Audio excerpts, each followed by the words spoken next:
Everyone, అందరూ ఎలా ఉన్నారు?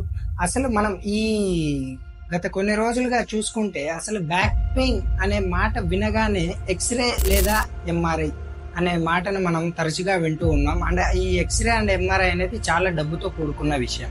ఈ ఎక్స్రే ఎంఆర్ఐకి ఎందుకు మిమ్మల్ని రెఫర్ చేస్తారు అంటే, బ్యాక్ పెయిన్ అనగానే ఒకటి మెయిన్గా వచ్చే రీజన్ ఏంటి అంటే డిస్క్ బల్జ్, లేదా ఆ డిస్క్ బల్జ్ వల్ల మనకు సయాటికా కూడా వచ్చే అవకాశం ఉంటుంది. ఈ డిస్క్ బల్జ్ని సయాటికాని మనము వితౌట్ ఎక్స్రే అండ్ ఎంఆర్ఐ మనలో ఆ డిస్క్ బల్జ్ ఉందా లేదా అనేది ఒక చిన్న సింపుల్ టెస్ట్ ద్వారా మనం తెలుసుకోవచ్చు. ఆ టెస్ట్ ఏంటో మనము ఈ వీడియోలో మనం తెలుసుకోవచ్చు.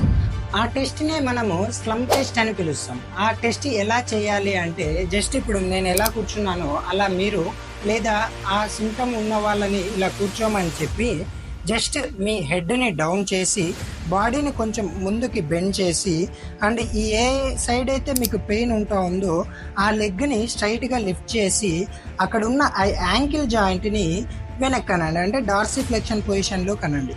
ఆ మూమెంట్ చేయగానే మీకు ఈ ఏరియాలో రేడియేటింగ్ పెయిన్ లేదా సివియర్ పెయిన్ స్టార్ట్ అయింది అంటే మీకు డిస్క్ బల్జ్ లేదా సయాటిక్ సిమ్టమ్స్ ఉన్నట్టు. ఇన్ కేస్ ఒకవేళ మీకు ఆ ప్రాబ్లం ఉన్నా సరే, ఈ ప్రాబ్లము మీకు స్టార్టింగ్ స్టేజెస్లో చిన్న 2-3 ఎక్సర్సైజుల ద్వారా ఆ ప్రాబ్లమ్ని మీరు ఓవర్కమ్ చేయొచ్చు. ఆ ఎక్సర్సైజెస్ ఏంటో మీరు తెలుసుకోవాలనుకుంటే కామెంట్ చేయండి. నెక్స్ట్ వీడియోలో మనం ఆ ఎక్సర్సైజ్ ఏంటో చూద్దాం. Thank you.